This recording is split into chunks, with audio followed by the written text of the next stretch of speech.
ejemplo, mire, esto es lo que estamos usando hoy. ¿Cómo funciona? Lo abres acá, y coloca una capsulita y lo cierra.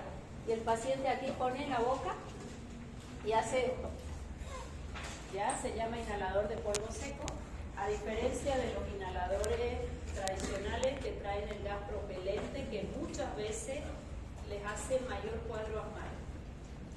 Bueno, ahora vamos a ir a bloqueadores neuromusculares. A ver, vamos a pensar. ¿Dónde yo tengo que trabajar para hacer un bloqueo neuromuscular? ¿Quién interviene en el movimiento? Bloqueo neuromuscular.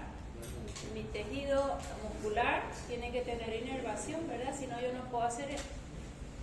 ¿Quiénes tendrían que intervenir ahí? Si yo les preguntara, ¿qué tendría que hacer un fármaco para hacer un bloqueo neuromuscular? A ver, ¿a quién se le ocurre algo? Estoy hablando del simpático o del parasimpático. ¿Del simpático? Parasimpático. ¿Y quién es el neurotransmisor del parasimpático? Acetilcolina. ¿Y la acetilcolina en qué receptores actúa para que yo haga mi movimientito nicotínico? O sea que, ¿qué tendría que hacer un fármaco para bloquear a nivel neuromuscular? ¿Agonistas o antagonistas? Antagonistas. Bloquearlo. Si los bloqueo, cero movimiento. Esos son los bloqueadores neuromusculares más nuevos. ¿Está bien? Y ahora vamos a estudiar el atracurio, el pancuronio, que eso mucho hemos escuchado en pandemia.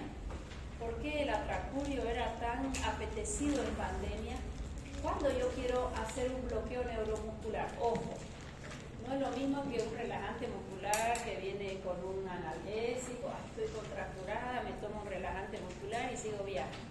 Aquí estoy hablando de un bloqueo neuromuscular completo, donde los músculos respiratorios se relajan. Entonces, ¿para qué lo voy a usar si los músculos respiratorios se relajan? ¿Para qué quiero hacer relajación de músculos respiratorios? Anestésico. Va cerca. Con el anestésico y un bloqueador neuromuscular lo matamos al paciente.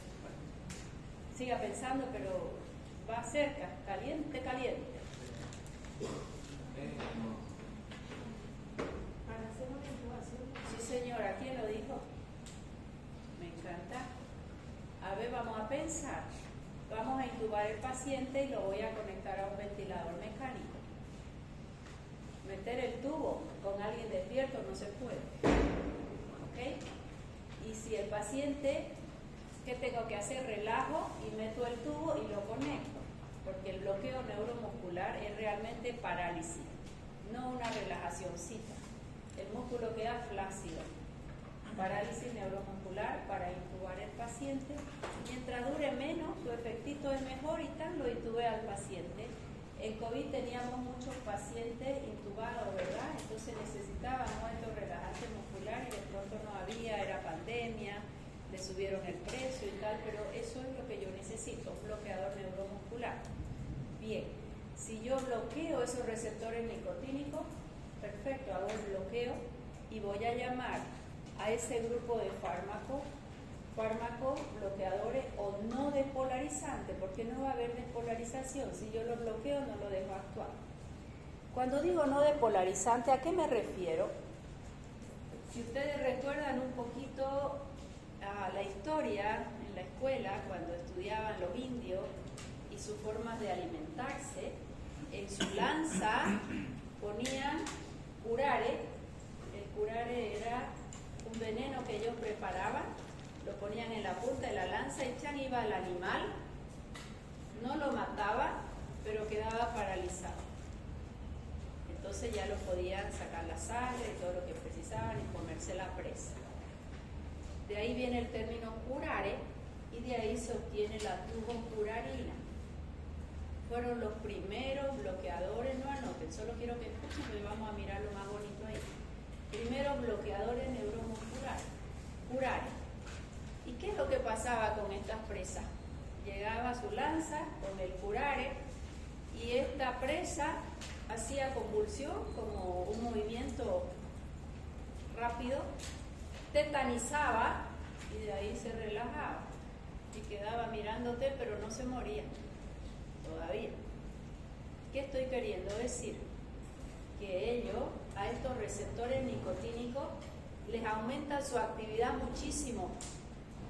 Si yo estoy haciendo una competencia de pulseta, bueno, no yo justamente, dos varones, y están haciendo esa contracción sostenida, y los dos van a la par ahí, nadie gana. ¿Pueden mantenerlo 5 minutos, 10 minutos, 20 minutos, 30 minutos? No. ¿Y qué le pasa al músculo cuando tengo contracción sostenida? Empieza a moverse solito, ¿no ves? ¿Qué se llama eso? Tetanización. Y después que ya tetanizó, ¿puede seguir manteniéndolo? No. Relajación. Eso hace ese grupo de bloqueadores neuromusculares, que fueron los más antiguos. ¿Qué hay primero? Una tetanización. ¿Son despolarizantes o no despolarizantes? Van a despolarizar, van a aumentar la fuerza de contracción, van a tetanizar y después por agotamiento ya viene la relajación. O sea que a ese grupo le voy a llamar despolarizante, ¿ok? Van a ser bloqueadores neuromusculares despolarizantes, para diferenciarlo del otro grupo que bloquea el receptor nicotínico y hay una parálisis todo el tiempo. ¿Está bien? ¿Qué problema vamos a tener si le vamos a dar a nuestro paciente un bloqueador neuromuscular despolarizante? ¿Cómo lo veo en la cama del quirófano? Hace primero estos movimientos y después se relaja. Si hago este movimiento un buen rato, ¿qué libero? Cuando hago tetanización, que a veces en el gimnasio les pasa a los novatos que van y se quieren alzar, ácido láctico. Bueno, ¿qué va a pasar cuando despierta ese paciente si hay mucho ácido láctico? ¿Te duele algo? No, dice, no me duele la herida, pero es un dolor de cuerpo que no me puedo, dice. Dolor tipo Macuruca tiene el paciente, ¿ok? O sea que esos son históricamente los dos grupos de bloqueadores neuromusculares. ¿Cuál será mejor para usar hoy? ¿El que me hace esas contracturas sostenidas y mucho ácido láctico o el que hace su bloqueo desde inicio? Bien. Sin embargo, hay pacientes que tienen alergia a los otros bloqueadores y si todavía usamos el despolarizante que se llama succinilcolina. Es el único que tenemos, succinilcolina. Ya saben uno. Todo lo demás son los no despolarizantes. ¿Está bien? ¿Quién trajo la cajita hoy? Ya, siempre la vas a traer y te vas a llevar eso, ¿ya? Estamos con reacreditación, nuestros pares evaluadores llegan lunes. Ya les han avisado eso, ¿verdad? Entonces es muy probable que les hagan preguntas de la misión, voy a ver si lo tengo por ahí, le echamos una repasada si no lo han visto en otra materia. Importante que reacreditemos si no perdemos nuestra acreditación anterior, ¿ya? Harto le recomiendo. La doctora Dale presentó su programa analítico la primera semana de clase. No, la segunda presentó. ¿Les dio la cartilla descriptiva? ¿Qué es la cartilla descriptiva? Tema por tema, ¿no? Que ahí dejé vacío la fecha porque a veces no sabemos exactamente, pero algunas las puse. Ya, bien. Entonces con eso ustedes pueden ir acompañando al profesor, ¿verdad? La doctora Daje les habla un poco de ética en el desarrollo de la profesión médica.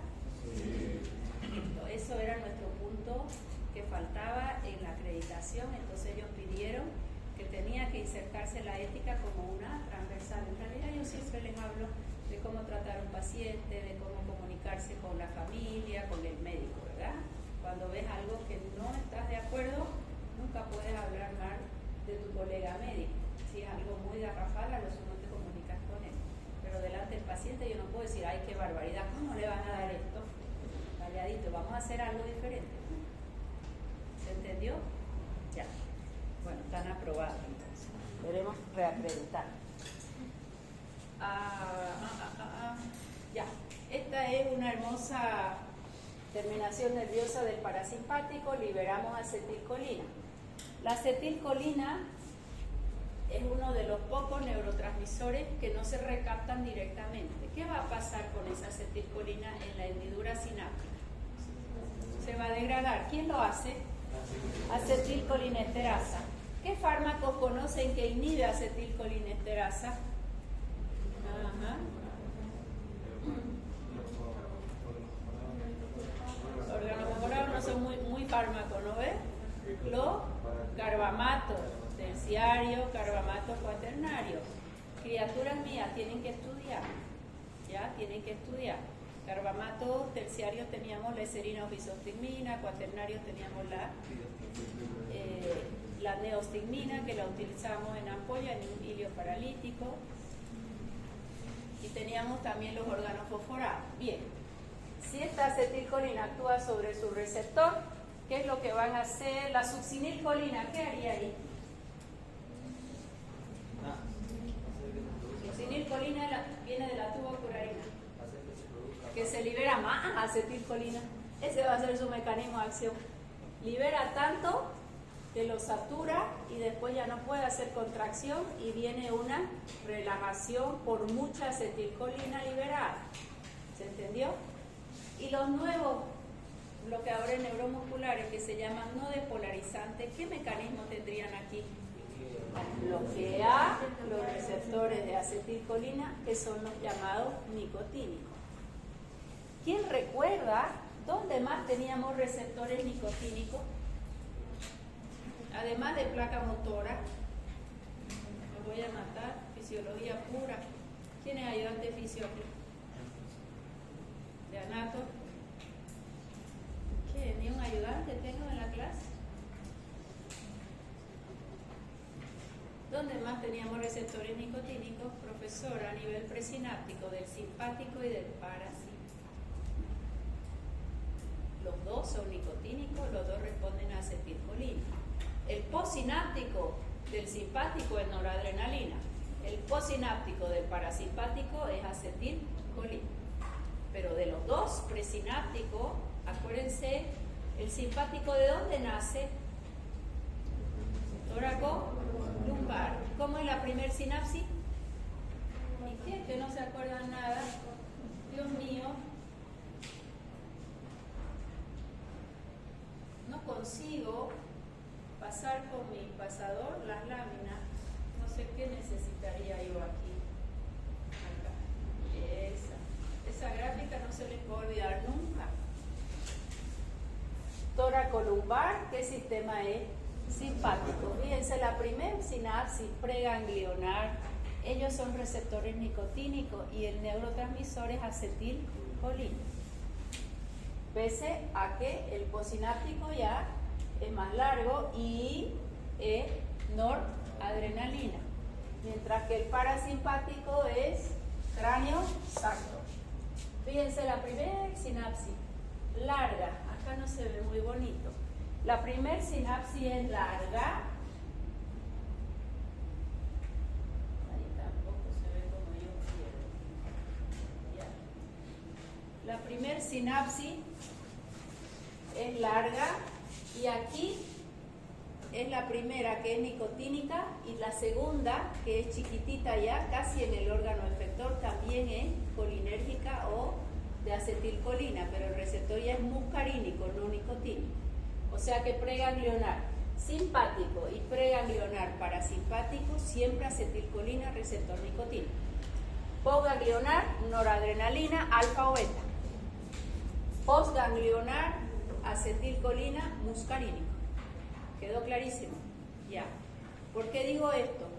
Porque de pronto nosotros vamos a bloquear receptores nicotínicos, entonces va a poder tener inherencia en el preganglionar de los dos y a veces hay hipotensiones bruscas o algún otro efecto.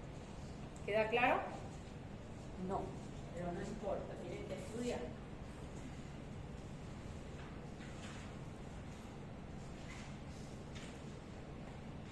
Antagonistas muscarínicos, bloqueadores. Listo. ¿Cómo lo vamos a clasificar? Ya hemos empezado a clasificar.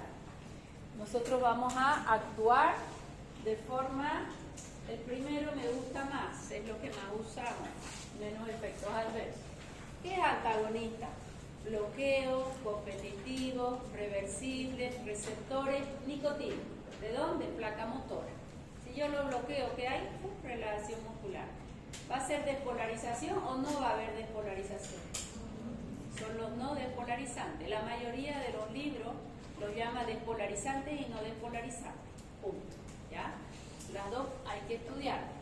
Y el agonista va a ser que haya contracción sostenidas, sacudidas, y después de la sacudida recién viene la relajación muscular.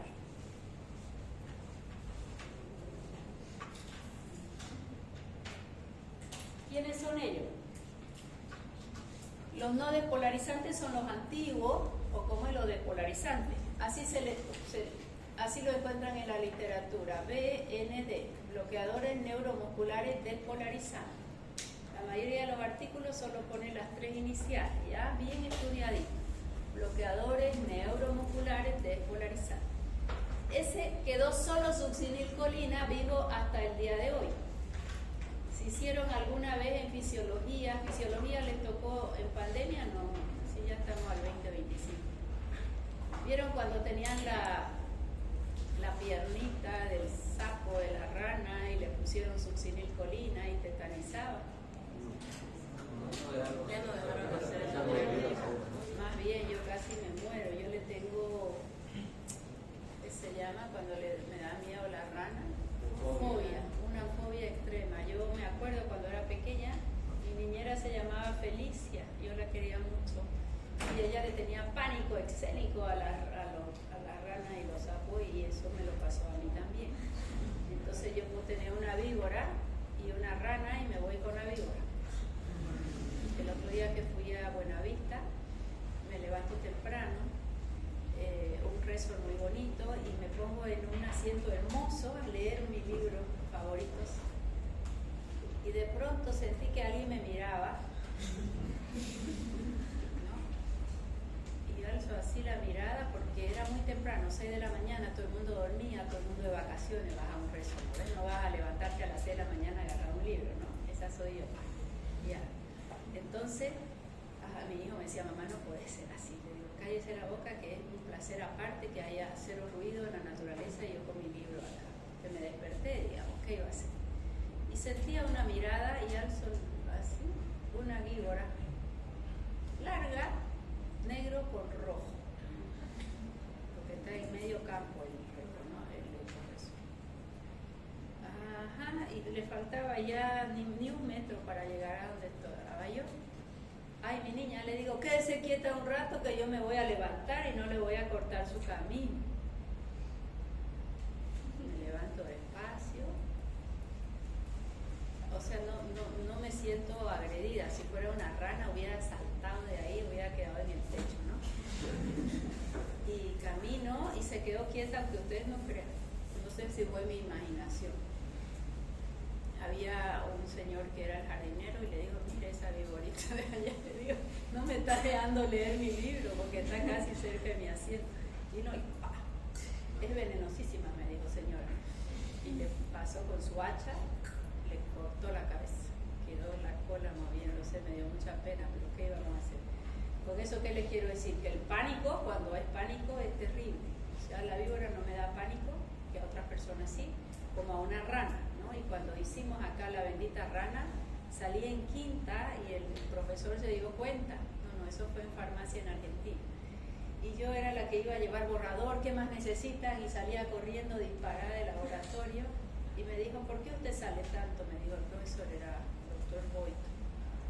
Y le digo, es para ver qué necesitan. Venga usted, agarre la rana, me dijo. Y casi me morí. No soy capaz, le dije, perdóneme. Entonces no puedo estar aquí ni puedo aprobar la materia. Casi me aplazó, por nada más. Bueno, siguiendo con la rana, eso le poníamos succinilcolina a la rana y uno veía cómo empezaba a tetalizar solita, aunque ya esté descuartizado incluso su piernita, ¿ya? Porque generalmente se la decapita como para que no sufra tanto, pero el músculo todavía queda acetilcolina, le pones la succinilcolina y empieza a moverse sola y después se relaja. ¿Se entendió? funciona en nuestro cuerpo. Si un paciente te está haciendo una convulsión o una estimulación extrema con un fármaco, se estimula todo el sistema y llega un momento en que no puede más y relaja. O sea que después de una estimulación exagerada viene un periodo de relajación. ¿Ya? Eso es una ley de fisiología. Bueno, entonces la succinilcolina, este es el que es despolarizante. ¿Es el único que se usa de este grupo hoy? Sí. Su inicio de acción es rápido, pero ¿qué viene antes? Fasciculaciones. ¿Por qué? Porque hay despolarización. Viene contracción sostenida primero, porque está dando mucha acetilcolina. Hay una liberación masiva de acetilcolina, contracción sostenida, después fasciculaciones. Esas fasciculaciones hasta donde aguante y termina con relajación. Su acción no se revierte con anticolinesterásicos. ¿Por qué? ¿Quién me dice por qué? Yo voy a intentar, toda vez que uso un bloqueador neuromuscular, tener un antídoto para que el efecto ya se revierta, ya vamos a despertar al paciente, ya lo vamos a desintubar. Cuando se va a sacar el tubo se lo quiere medio despierto y le molesta al paciente, hay que amarrarlo y que él respire por sí solo para poder sacar el tubo, ¿verdad? Dime por qué. Porque no hay que bloquear. ¿Ah? No hay que bloquear, ya todo se liberó. A ver, en palabras más médicas, dime, este paciente está recibiendo succinilcolina, hay mucha acetilcolina, y dice que si le doy un anticolinesterasa no se revierte.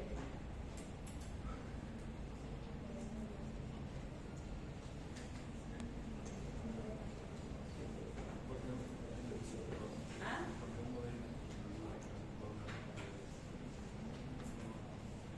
Lo que tenemos es harta acetilcolina y él es despolarizante, por eso no lo va a revertir. En cambio, en los otros que hacen el bloqueo, sí pudiésemos hacer una reversión, aunque se usa otra cosa. ¿Quedó? Puede producir hiperpotasemia, es un problema. Puede hacer hipertermia maligna, es otro problema, lo vamos a ver en efectos adversos. ¿Qué significa BNMND? Bloqueadores neuromusculares no despolarizantes. ¿Qué significa no despolarizante? Que va a ser el bloqueo en el receptor nicotínico y punto. Todo eso así lo van a encontrar en los libros. Antagonista del receptor, generalmente necesitamos dosis más alta y hay dos grupos. Yo no les pido tanto los grupos sino los nombres de ellos. ¿Qué mecanismo de acción van a tener? Ya lo hemos visto los dos: bloqueo, competitivo, reversible, receptores nicotínicos. Los no despolarizantes, estos son los más usados. Ese bloqueo competitivo sobre el receptor nicotínico acetilcolina, ¿cuál es el efecto? Relajación muscular desde el inicio. Desde el inicio.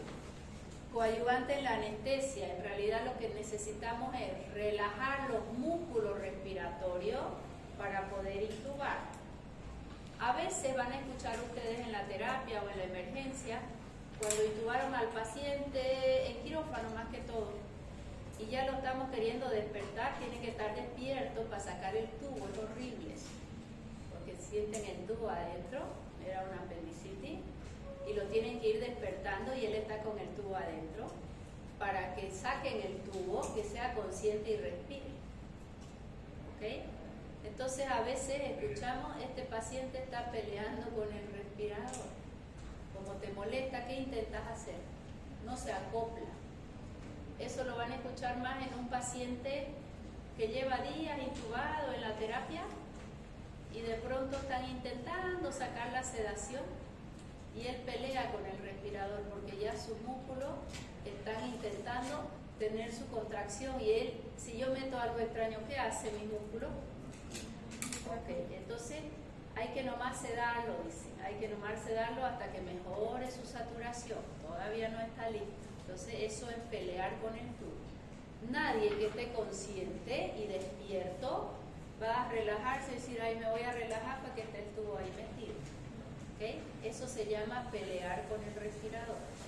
El que está peleando con el respirador es ese que lleva varios días ahí intubado, están queriendo sacar el tubo, están bajando la oxigenación y ¡fum!, baja la saturación. de ese pulmón. Entonces está peleando con el tubo, otra vez relajante muscular y lo relajamos y lo dormimos el paciente. ¿Está bien? Bueno, estos son temas netamente de anestesiología, ¿ya? Porque no es que lo va a usar un médico general alegremente. Uno de los fármacos, el atracurio, chiquitita es la ampolla, muy parecida a la del tetanol cuando ha habido algún incidente y sospechamos de que puede haber un tétano. Siempre ponemos la vacuna de tetanol al paciente. Y en la farmacia los dos están en la heladera. Tanto el atracurio necesita estar en la heladera y el tetanol igual que una vacuna. Y un día, ¿qué ocurrió en el hospital? La persona que limpia la farmacia, siempre el atracurio a la derecha y el tetanol a la izquierda. O sea, todo el mundo tiene eso en su cabeza. Entonces uno va y saca chiquitita la ampolla, apenas se leen las letras. Él hace la limpieza de la farmacia y los cambia de lugar, porque eran igualitas, ¿verdad? Se le ocurrió así y ya está. Viene un niño que se había metido un clavo y le habían suturado, entonces el médico indicó tetanol. Y va a la farmacia, le dan su tetanol y le habían dado atracurio. Se lo colocan intramuscular y más bien que la mamá le había dicho al niño: si vos te dejas poner la ampolla y si vos te dejas posturar, yo voy a comprarte un regalo. Entonces, tras que lo pinchan, el niño le dice a la mamá: ahora quiero mis regalos. Y empezó a hacer berrinche ahí en la enfermería. Saliendo de la enfermería había un asiento. Entonces la mamá dijo: antes de irme en el micro y que me haga berrinche, me siento acá hasta que se le pase el berrinche. Gracias a Dios habían puesto atracurio intramuscular y el niño hace berrinche y duró 40 segundos en quedar desmayado, pero así fue, todo relajado y sin respirar. Ese es el efecto del atracurio, es así. Su suerte, ese niño tuvo un ángel que pasaba a uno de los pediatras más avesados. Avesados es muy espectacular en acción, y lo ve porque se puso morado y lo levanta y sin preguntar nada lo intuba. Le salvó la vida. Si demoraban un minuto, ya nos cuenta la historia, él necesitaba intubarse. O sea que así de potente, y lo había puesto intramuscular. O sea que una vez pones el bloqueador neuromuscular, tienes no más de 30 a 40 segundos para hacer una buena intubación y poner el oxígeno al paciente. ¿Se entendió? ¿Qué se hizo ahí en la farmacia? Que es lo que yo siempre recomiendo. Toda vez que entreguen una ampolla, que son chiquititas las letras, y eso va para ustedes, porque a veces les va a tocar poner inyectable, tienen que leer con detenimiento la composición. Me dieron en la farmacia, ahora te lo coloco. No, tienes que mirar. Miras el vencimiento, si no ves, pones una lupa. La farmacia le puse una lupa así de grande, entonces todo lo que dispensaban lo pasaban por ahí. ¿El error fue de quién? Del farmacéutico, la enfermera que colocó sin leer. ¿No? Si ese niño hubiera muerto, ¿quién pagaba platos rotos? El farmacéutico, por haber entregado sin leer. Lo sacó del lugar donde siempre estaba, pero alguien se lo movió del lugar y eran las dos cajitas de plastofor igualitas, porque ahí estaban las ampollas de los dos lados. ¿Se entendió? Entonces ahí va una recomendación para ustedes. Nunca coloquen nada sin leer, aunque hayan ido corriendo a la farmacia, vos pediste, no sé, un Viadil y lo necesitas colocar, lo vas a leer siempre, ¿sí? Peor si la ampolla es pequeña. Ese es el efecto tan violento de estos bloqueadores neuromusculares no despolarizantes. Si hubiera sido el despolarizante, ¿qué hubiera pasado si hubiera sido succinilcolina? Íbamos a creer que está convulsionando, porque tenía que tener su tetanización primero y después la relajación muscular. Muy bien. ¿Quiénes son ellos? Ahí tenemos dos grupos: los bencil-isoquinolínicos y los aminoesteroides. Yo no se los pregunto quiénes son bencil y quiénes son amino. Los nombres sí. ¿Ok? O sea que son alcuronio, atracuronio, rocuronio, mivacuronio. Cada vez se les vence la patente y sacan algunos con alguna diferencia farmacocinética y ya lo cobran más caro porque todavía no se ha vencido la patente. bien. Pancuronio, rocuronio, becuronio. La galamina es cuaternaria, bastante más nueva, no llega al sistema nervioso central. Y los otros, estos de arriba, se les llama paquicurares también. Se llama bloqueadores neuromusculares, no despolarizantes o de más nueva generación o paquicurares. Y el de abajo, solita, el único que tenemos es la succinilcolina, se le llama también leptocurar. Ese casi ya no se usa, ya no lo encontramos fácil. Solo se va a dar en pacientes que tengan alergia o alguna interacción con los no despolarizados. Aquí yo les he puesto lo que más usamos y en qué presentación viene. La anterior lámina era de flores, que ustedes tienen su libro de flores. De aquí usamos el atracurio. En pandemia lo usábamos muchísimo para los pacientes intubados. El atracurio en ampollas de 10 miligramos por ml. Cisatracurio es su hermano, 5 miligramos. El rocuronio con menos efectos adversos, 10 miligramos. Y el pancuronio con leve efecto vagolítico. El leve efecto vagolítico a veces les hace una hipotensión muy brusca. 4 miligramos. Esos son los que más tenemos. Bien, bloqueadores neuromusculares no despolarizantes. ¿Qué efecto van a producir ellos? El mecanismo ya lo sabemos. La parálisis motora. ¿Cómo se va a instaurar esa parálisis? Esa parálisis motora, primero, ¿quién se paraliza? Cuando estén en quirófano y usen un bloqueador, el anestesiólogo, él empieza a mirar los ojos del paciente. ¿Quién se paraliza de primero? No todos los músculos se paralizan al mismo tiempo, es de arriba hacia abajo. ¿Quiénes están abajo? Los músculos respiratorios, o sea que ahí el anestesiólogo tiene la chance de ir intubando.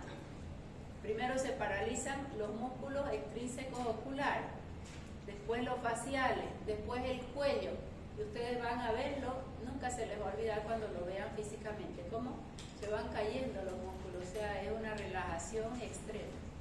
El cuello, el tronco y finalmente los músculos respiratorios.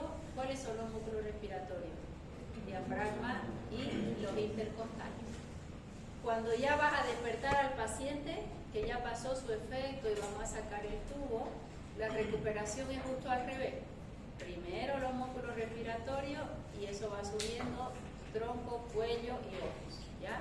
Es a la inversa. Recuperación a la inversa, ya está. Esto hace parálisis muscular desde el primer momento. Esto no se lo voy a pedir, pero para que ustedes sepan que farmacocinéticamente ese sacado de flores, ustedes tienen su librito de flores, no precisan sacar fotos. Las dosis iniciales lo maneja solo el anestesiólogo, yo no les exijo, sí les exijo mecanismo de acción, reacciones adversas, clasificación. Acá me interesa mucho que vean las diferencias. ¿Quién es el que tiene un efecto más cortito acá? Este no lo usamos. Cisatracurio. ¿Cuándo lo usaría? Cuando yo necesito hacer el bloqueo, intubar al paciente en un procedimiento corto. Pero si tu paciente es un COVID que está complicado o la intubación va a ser prolongada, ¿qué me conviene? Me conviene uno de semivida larga, por eso es que pedían tanto pancuronio. O sea que, ¿cuáles son las diferencias entre ellos? Que el inicio de acción de todos es similar, pero ¿cuánto dura? Uno dura semivida cortita y otros tienen semivida larga. Es decir, semivida más larga ahí básicamente es el pancuronio, ¿está bien? Pancuronio y atracurio es lo que más utilizamos, lo que utilizan los anestesiólogos. Yo no sabía cómo esto. Es de anestesiología, es de quirófano, es de emergencia y es de terapia intensiva, este paro.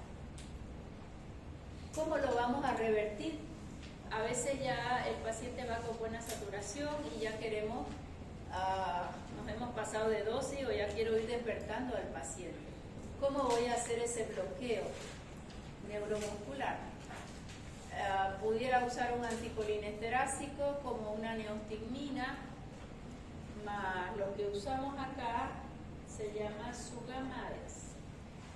El Sugamadex es como que va a envolver al bloqueador neuromuscular y se destruye, ¿ya? Sugamadex va a hacer la reversión de ¿quién? Procuronio y becuronio, y mucho menor grado de pancuronio, ¿ya? Sugamadex es una ciclodextrina que viene en ampollitas de 100 miligramos. Viene en ampollitas de 100 miligramos, lo capta el fármaco y lo encapsula, ¿ya? Lo encapsula en su interior, entonces él se inactiva. ¿Y qué te permite eso?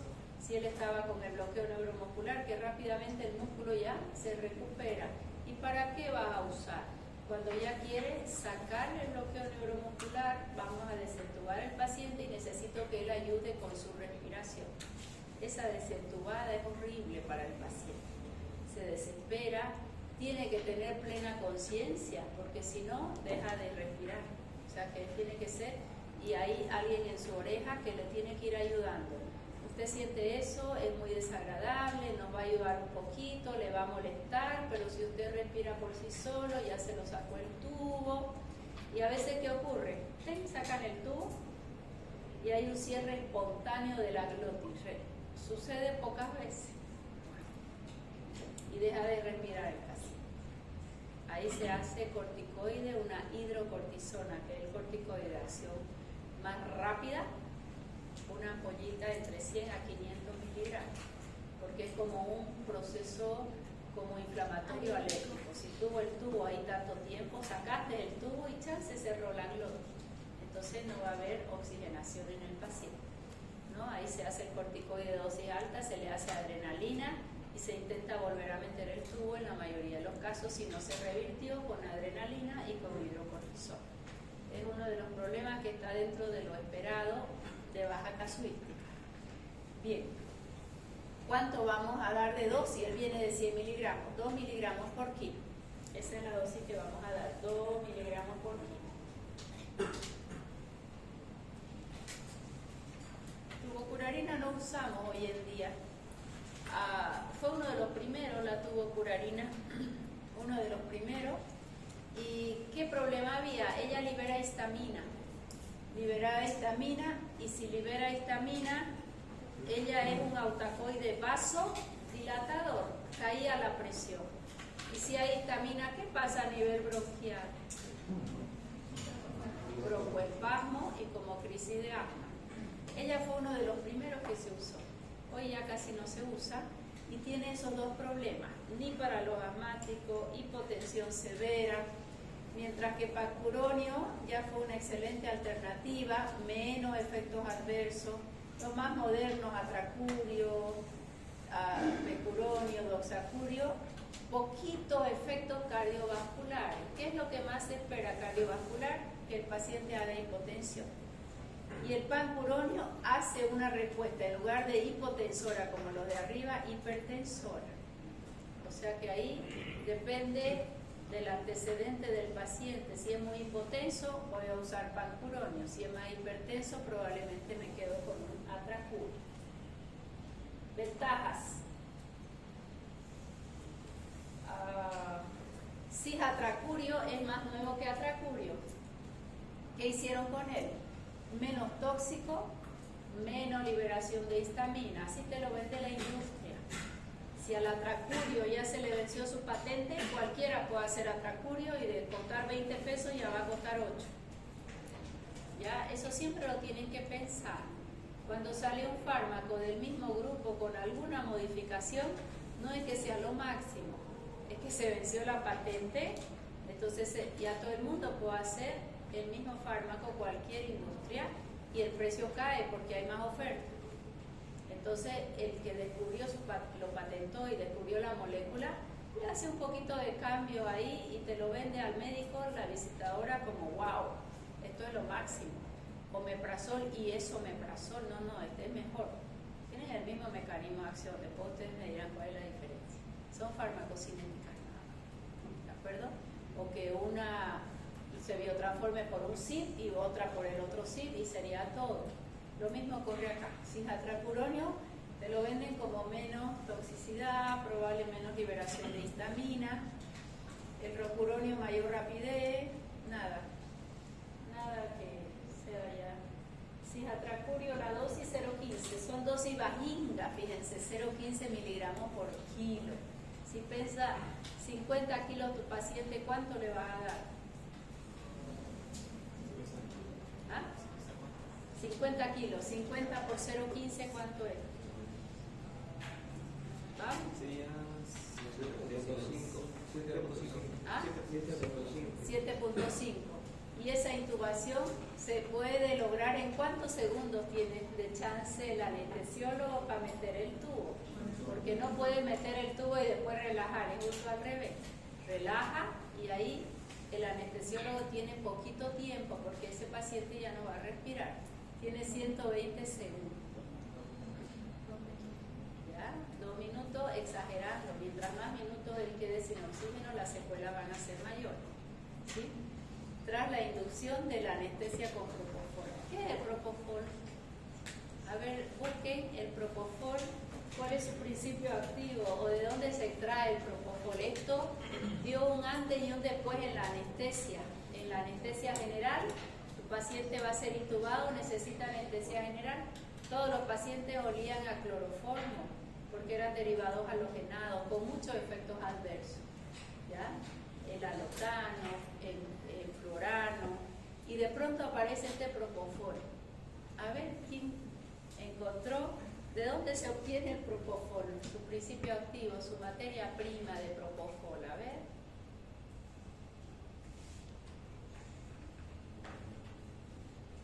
¿Nadie? Propofol lo usamos en ampollas, mucho menos efectos adversos. Un derivado sintético del fenol. Pero su principio activo, ¿de dónde se extrae?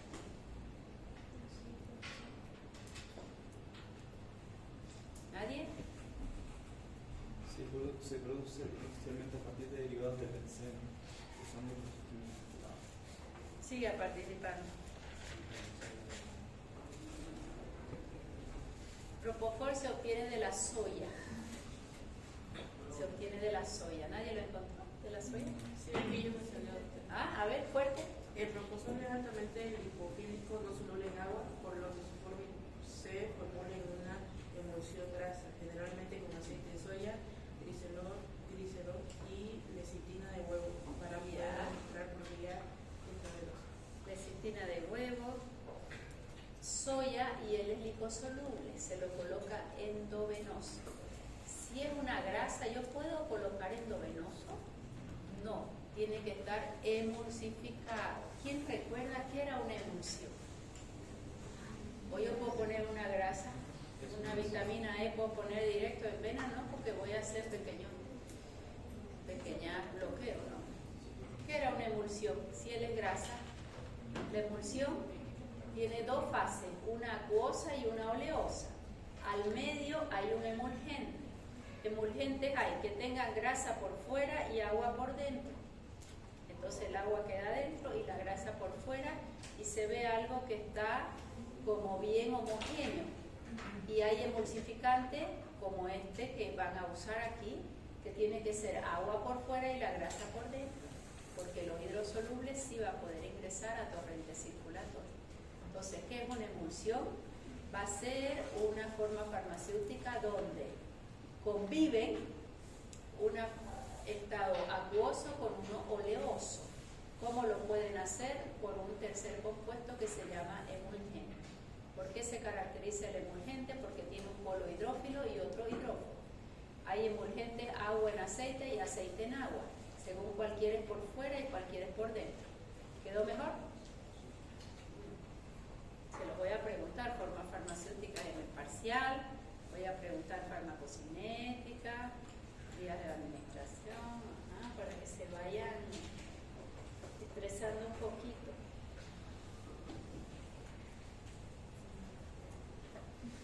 ¿Con quién va a interactuar? ¿Qué pasa si yo le doy un inhibidor de colinesterasa? Como una neostigmina, por ejemplo, que inhiba la colinesterasa. ¿Va a haber más acetilcolina o menos? más, ¿y él qué intenta hacer? Bloquear los receptores de acetilcolina, le va a disminuir su actividad, y si le disminuye su actividad es por eso que se usaban como antídoto, aunque su gamma es siempre superior. Anestésicos halogenados, ¿por qué hay interacción? Todo anestésico es depresor. El bloqueador neuromuscular es depresor extremadamente, entonces si los dos se juntan la depresión es mayor y capaz tenés menos de 120 minutos para intubar al paciente. Aminoglucósidos, ¿quién sabe algo de los aminoglucósidos? ¿Quiénes son aminoglucósidos? Microbiología. Amigdacina, profesora, gentamicina, streptomicina, tobramicina, paramomicina, netilmicina. 3 efectos adversos que no se les puede olvidar nunca. Ototóxicos, acumulativos, nefrotóxicos y curarizante. ¿Qué es curarizante? Que hace bloqueo neuromuscular. El curare, ¿qué hace? El curare es bloqueo neuromuscular. A ver, bien anotadito, esto sí va a ser importante. Aminoglucósidos, que ya los avanzaremos, son gentamicina, amigdacina. 3 efectos adversos importantísimos. Ototóxico, nefrotóxico y curarizante. Ototóxico es dosis dependiente. Cada que pasa por el oído es un transporte activo, se satura y deja de ser. Por eso cuando damos una dosis para todo el día es menos ototóxico. Nefrotóxico igual, por un mecanismo de bomba hace nefrotoxicidad. Pero el tercer efecto es el más complejo. Hace bloqueo neuromuscular. Si este fármaco hace bloqueo neuromuscular, ¿es sumativo o es antagónico? Es sumativo. Le darían a un paciente en el quirófano, abrieron apéndice, hubo peritonitis y dice el cirujano, vamos a tener que hacer un esquema de antibiótico de amplio espectro porque hizo peritonitis. Tengo que cubrir gram positivo, gram negativo y anaeróbico. ¿Le puedo dar un aminoglucósido? ¿Por qué? ¿Qué va a pasar? ¿Qué pasó con esa, no es de la generación de ustedes, pero hubo una niña que entró por una amigdalitis y quedó con muerte cerebral? ¿Por qué? Porque cuando salió del quirófano, que estaba consciente, la dejaron en recuperación, nadie la vio y por algún motivo empezó a desaturar. Entonces quedó con daño neurológico severo. ¿Sí? ¿Puedo yo usar un aminoglucósido? ¿En quirófano? No. ¿Cuándo lo voy a usar? Cuando ya el paciente está totalmente consciente.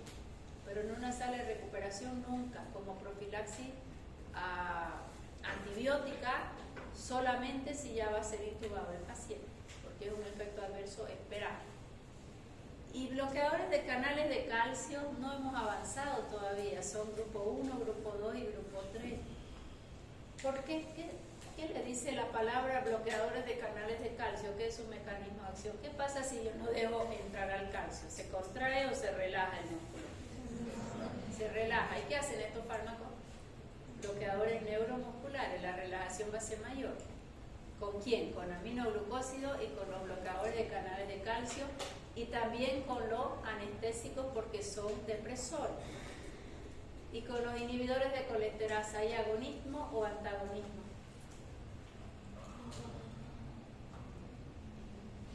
Están dormidos, ¿no? Por eso no me gustan las láminas. Se duermen todos. ¿Son agonistas o antagonistas? Agonistas. Pero si el inhibidor de colinesterasa va a hacer que haya más acetilcolina y lo que yo quiero es bloquear receptores de acetilcolina. Son antagonistas, por eso se los usa para despertar al paciente. Así que la dosis fue muy alta. A ver, vamos de nuevo. Prohibido escribir y solo a tiempo. ¿Qué pasa si yo inhibo a la colinesterasa? Esto es mi neurona. Acá están los receptores nicotínicos porque esto es placa motora. Receptor nicotínico, nicotínico. Aquí estaba mi acetilcolina. Viene y ocupa el receptor y yo tengo contracción muscular. Pero le vamos a dar el fármaco, le va a ocupar el receptor y no la deja actuar a ella. Si no la deja actuar, ¿qué va a haber aquí? Relajación muscular. A esta acetilcolinesterasa, a esa acetilcolina venía una acetilcolinesterasa que lo dejaba como colina más grupo acetilo, ¿verdad? Acetilo se va para ciclo de Krebs y colina vuelve a ser recaptado. Gracias a acetilcolinesterasa. ¿Qué pasa si yo a la acetilcolinesterasa la bloqueo? ¿Va a haber más acetilcolina o menos? Más. Y si hay más, ¿con quién va a competir? Con el fármaco relajante muscular. Entonces el efecto es agonista o antagonista. Le va a disminuir el efecto. ¿Para qué me va a servir? Para despertarlo al paciente. ¿Quedó mejor? ¿Ahora quedó mejor? Entonces, cuando se refiere a antagonismo, en este caso es cuando están compitiendo con el receptor. Con el mismo receptor. Antagonismos hay de dos tipos. Antagonismo farmacológico y antagonismo no farmacológico. ¿Qué es el farmacológico? Compiten por el mismo receptor. ¿Está bien? Cuando te has tomado una cerveza, a la primera estabas hermoso, has pasado fantástico, era tu amiga, su cumpleaños, y la mamá te dijo, a vos te la encargo porque vos sos muy responsable. Y esta llegó su cumpleaños, se tomó un trago, estaba feliz, a tiro, desinhibida, feliz, contenta. Como ese efecto es agradable, el paciente, el individuo, sigue tomando, ¿no? Y después de ser estimulante el alcohol viene la fase depresora. Cuando buscaste a tu amiga que tenés que devolverla a su casa, está tirada llorando debajo de la mesa. Y con un sueño que ni te mira y no puede ni andar. Y la tenés que devolver y vos eras el responsable de ella, su mamá te lo dijo. Ya. ¿Qué haces para recuperarla? Ella está con sueño, no puede ni caminar. Ha hecho el alcohol la fase depresiva. ¿Qué le da? Hasta por la nariz. Un café concentradísimo, ¿no ves? Y te lo vomita encima, pero no importa, que entre la segunda taza. ¿El café qué es? Es estimulante. ¿Y el alcohol qué es? Es depresor. Entonces medio se despierta el paciente, por lo menos para que camine solo. ¿Van a actuar en el mismo receptor o no? No van a actuar en el mismo receptor. El alcohol deprime de forma general y la cafeína inhibe a la fosfodiesterasa, ya la vamos a estudiar, aumenta el PP cíclico, disminuye ingreso de sustancias. O sea que actúan en lugares diferentes. Entonces tengo los antagonistas químicos y los no químicos, farmacológicos y no farmacológicos. En este caso van a actuar sobre el mismo receptor. ¿Quién gana? El que esté en mayor dosis. Entonces, si yo le doy dosis alta de neostigmina, se va a despertar el paciente, va a dejar de estar relajado. ¿Quedó mejor? Ya. Estos otros, poco usaditos. La succinilcolina viene de 50 miligramos por ml, pero la ampollita viene de 10 ml, o sea que son 500 miligramos en los 10 ml. ¿Qué es lo que hace ella? Se une al receptor nicotínico. ¿Qué hace en el primer momento? Que va a haber aumento de fuerza muscular y contracción sostenida. ¿Es agonista o antagonista? Agonista, ¿ok? Es agonista. Hace despolarización, por eso se llama despolarizante. Pero al no ser inactivado por acetilcolinesterasa, a este fármaco la acetilcolinesterasa que inactiva acetilcolina no le hace nada. Y yo tengo mi acetilcolinesterasa, pero no le hace nada. Alcanza alta concentración. Cuando alcanza alta concentración, esa despolarización hace contracción muscular, sacudida y después relajación. La relajación es una relajación flácida posterior a las contracciones musculares. Ya hemos hablado de ese mecanismo de acción. ¿Para qué se usa? También para una intubación o cuando hay intubación prolongada también, ¿no? Su inicio de acción es corto, reacciones adversas, estas son importantes. Antes usábamos muchísimo como que se llama anestésico general, los derivados de alotano, son derivados halogenados, con cloro, con bromo. Uno iba a cuidar un paciente que salió de quirófano y ese olor a anestesia, ¿no ves? Propofol no te deja ese olor a anestesia. Ay, uno dice, este cuarto huele a anestesia, ¿no? Cuando has ido a cuidar a tu abuelita. Alotano con muchos efectos adversos, y se usaba alotano y succinilcolina, uno para intubar y el otro para hacer la anestesia. Cuando los dos se dan juntos, el riesgo de hipertermia maligna es muy alto. Busquen síntomas de hipertermia maligna, vamos, eso lo van a ver en anestesia. Hipertermia maligna, hiper mucha temperatura. A ese paciente lo metes en una bañera de hielo y no le baja la temperatura. Esa es la hipertermia maligna, con un índice de mortalidad altinísimo. Es un efecto adverso dentro de lo que está descrito en la literatura. A veces se muere el paciente y la culpa es del anestesiólogo, y es su idiosincrasia, que justo él hizo hipertermia maligna. O sea que los fármacos no están exentos de reacciones adversas, aunque sea bien dosificado. Es su idiosincrasia del paciente. ¿Quién tiene hipertermia maligna? A ver, fuerte. Síntoma: hipertermia brusca, rigidez muscular y generalizada, taquicardia, acidosis metabólica y respiratoria, rhabdomiólisis. Destrucción de tejido muscular. Y a poco se salvan de una hipertermia maligna. Ese paciente rápidamente se consigue hielo, se lo mete en una bañera con hielo y sigue la temperatura alta. Convulsiona, taquicardia, infarta, hipertensión arterial. O sea, es un efecto adverso lamentablemente terrible. Pero ahora casi usamos menos alotano.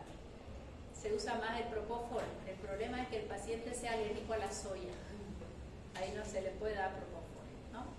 Pero como ya casi no usamos, entonces el riesgo de hipertermia es menos. Más efectos adversos se ha visto con succinilcolina. ¿Por qué va a haber apnea? Porque estamos bloqueando el músculo de la respiración, pues es el efecto que buscamos. Dolor muscular, Porque se por contracciones sostenidas, por liberación del ácido láctico que no puede ingresar para ciclo de Krebs. Hiperpotasemia, un efecto importante, a veces hacían parada cardíaca los pacientes solo por usar succinilcolina. Elevación de la presión intraocular e intragástrica, sí, puede haber vómito y el glaucoma contraindicado. Ya, nada, no usamos ya succinilcolina. Bueno, con eso terminamos esto. Tema cortito. Bloqueadores neuromusculares, entonces, ¿con cuáles nos quedamos? ¿Con los despolarizantes o los no despolarizantes? Mecanismo de acción: bloqueo, competitivo, reversible, receptores, nicotina. Ya lo quiero despertar al paciente. ¿Quién es su antagonista? Sugammadex, a 2 miligramos por kilo. ¿Con quién no debo administrarlo? ¿Qué interacciones importantes había? Con todo lo que hace bloqueo neuromuscular. Son los aminoglucósidos. ¿Quién más? Bloqueadores de canales de calcio, los anestésicos generales, principalmente los halogenados. Bien, ¿qué más? Nada, ya está. Hacemos el día sábado la clase 8:30 entonces, ¿de acuerdo? Tras que terminen de semio se traen una frutita, se traen algo rico para comer saludable, porque salen del examen así. No van a dormir toda la noche, cosa que está muy mal. No van a haber comido, vienen con una gastritis galopante porque se tomaron todo el café. Y como ya se relajaron porque ya dieron el examen, ¿cómo van a estar en la clase de fármacos? Estoy avisando. El primero que se duerme en mi clase. ¿Se entendió? Se traen una buena meriendita. Vamos a hacer práctica primero y después voy a empezar ya cardiovascular, hipertensión arterial. Vamos a ver las generalidades y empezamos con los 10.